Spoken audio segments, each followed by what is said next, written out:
Shikamoo faza. Maraba. Mimi bana nakaa nyumba za hapo mbele. Mimi ni muhitimu bana, elimu kidogo ninayo kichwani, lakini ninaenda kila sehemu ku apply kazi, wananiambia utanipigia, wananipigia, wanipigii. Nikasikia kwa mzee Bandidu hapa kuna kazi. Nikasema labda Mwenyezi Mungu kaileta hii nafasi kwa ajili yangu faza, na kuomba nisaidie mimi nipate kazi. Usinipigie magoti. Anayestahili kupigiwa magoti ni mmoja aliye juu.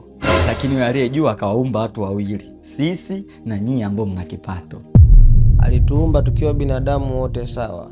Haya masuala ya fedha ni ya Kaisari. Kwa hiyo tumwachie Kaisari. Kazi umepata. Oya! Yaani mimi kazi nimepata? Shukrani faza, nashukuru bana. Usinishukuru sana utakufuru. Au hauamini kama umepata kazi utoke nje? Hapana faza, ni furaha tu niliyopo nayo.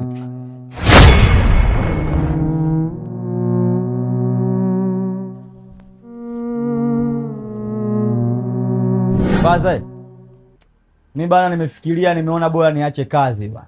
Kwa sababu hii kazi mimi naona inilipa.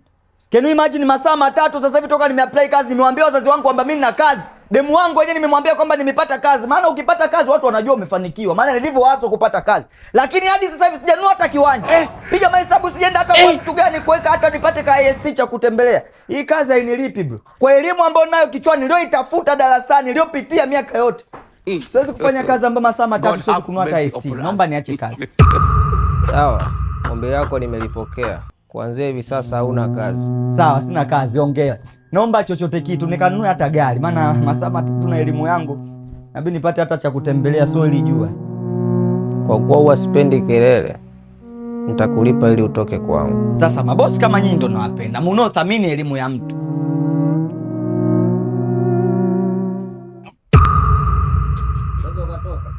Uenze! Kwa mwanangu umeangalia kwamba elimu yangu mimi ni 10,000, si ndio? Masaa matatu elimu yangu imekesha juani, nafanya kazi geti unanipa 10,000. Bro, I can't do that. No, I can't. Naomba hela hata nikachukua ST bana. Unajua hela inavyotafutwa. Masaa matatu umezunguka kwenye geti afu unatwampa.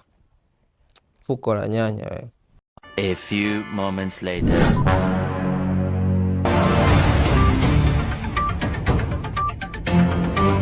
Habari za wakati huu, wapendwa watazamaji wa kipindi chetu cha habari, tunawakaribisha sana kwenye habari. Na habari zilizotufikia hivi punde ni kuhusiana na wakulima wadogo wakilalamika juu ya mazao yao kushuka bei sana. Tuungane na ripota yetu ili tupate habari kamili.